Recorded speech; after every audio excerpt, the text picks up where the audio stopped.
Erie was at the forefront. Erie was the center of excellence and the center of innovation because of Bob Chandler.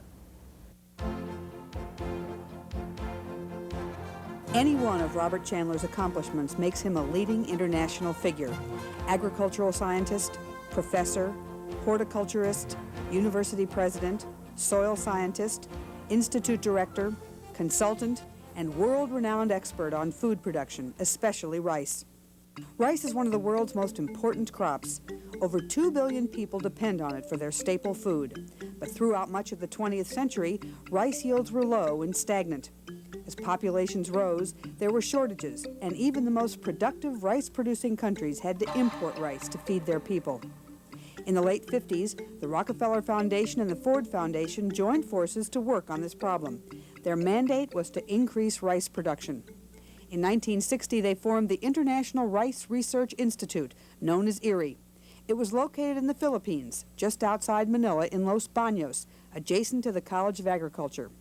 Dr. Robert Chandler, who had become an authority on rice when he traveled throughout Asia for the Rockefeller Foundation, was chosen as the first director. Dean Rusk was president of the Rockefeller Foundation at the time. Well, I saw a man who was able to roll up his sleeves and work in the fields and in the laboratories with his colleagues.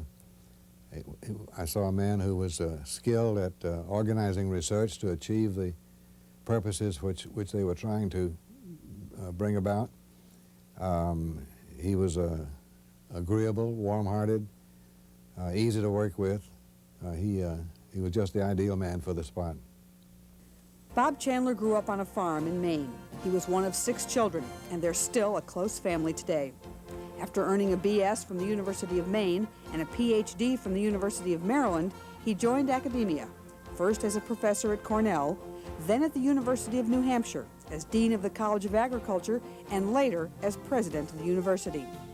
As director of IRRI, Dr. Chandler oversaw the building of the labs and the clearing of land for the experimental fields. He chose the staff and the team of scientists, and they got to work immediately. We are wondering why it is that rice yields are so low, and we have already found here at the Institute that it is possible to get as much as 6 times the national average here in the Philippines of rice by treating it correctly. They crossed short varieties of rice from Japan and Taiwan with local tall rices. They dealt with the effects of fertilizers, irrigation, climate, sunlight, diseases, insects, and other predators. Bob and his team, I'm sure he'd want to give credit to his team, they conquered all of those in a simple a way that could be followed by simple farmers throughout the Orient. He was enthusiastic, he had the vision, he had boundless energy, and he knew what he was about to try to do, and he knew how he was going to try to do it. And believe me, it's not easy to take an international group of scientists and administrators and people who speak different languages and come from different cultures, totally different cultures, and weld them into an operative team that's going to really do a difficult thing that's never been done before. In just a few years, they took a 6-foot rice plant that would fall over in the water and rot and bred it into a sturdy 3-foot plant. They shortened the growing period from 200 days to 130 and later down to 105 days. This new rice plant was resistant to insects and disease and needed less daylight. The first major step forward was a rice they called IR8. With it, Bob Chandler and his team revolutionized Asia's rice crop, tripling the yield potential. That was a big change, and that opened up whole new vistas for the rice farmer in Asia. The germplasm, or seeds, of this new variety were sent to over 80 countries worldwide.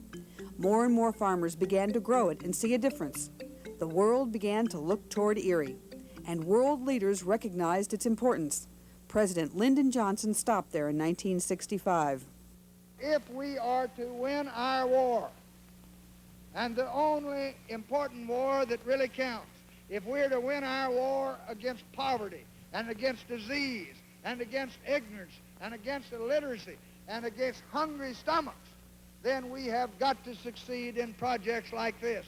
And you are pointing the way for all of Asia to follow. World Bank head Robert McNamara paid a visit. as did Queen Beatrix of Holland and UN Secretary U Thant. Because of Erie, countries like India, Indonesia, and the Philippines, which at one time had had to import rice, became self-sufficient and now even export rice. Without Erie, the fate of Asia might have been very different. Dr. Chandler's achievements and those of Erie can best be measured by what did not happen. The new rice technology averted the time of famines. Miracles happened at Erie while Bob Chandler was its director, and it's for this work at Erie that he is being awarded the General Foods World Food Prize. Bob Chandler retired from Erie in 1972 when he turned 65, but age has never slowed him down. He went from Los Baños right to Taiwan to become the first director of the Asian Vegetable Research and Development Center. Again, he changed plant types and made significant changes in food production. Bob and his wife Sunny divide their time these days between a house in Florida and a farm in Maine. They travel, and Bob still consults and writes on agricultural issues. Growing things to their full potential is in Bob's veins. He's turned his attention to pumpkins now. 427-pound pumpkins that win contests for miles around. Those who know Dr. Robert Chandler and his work believe he is more than deserving of the General Foods World Food Prize.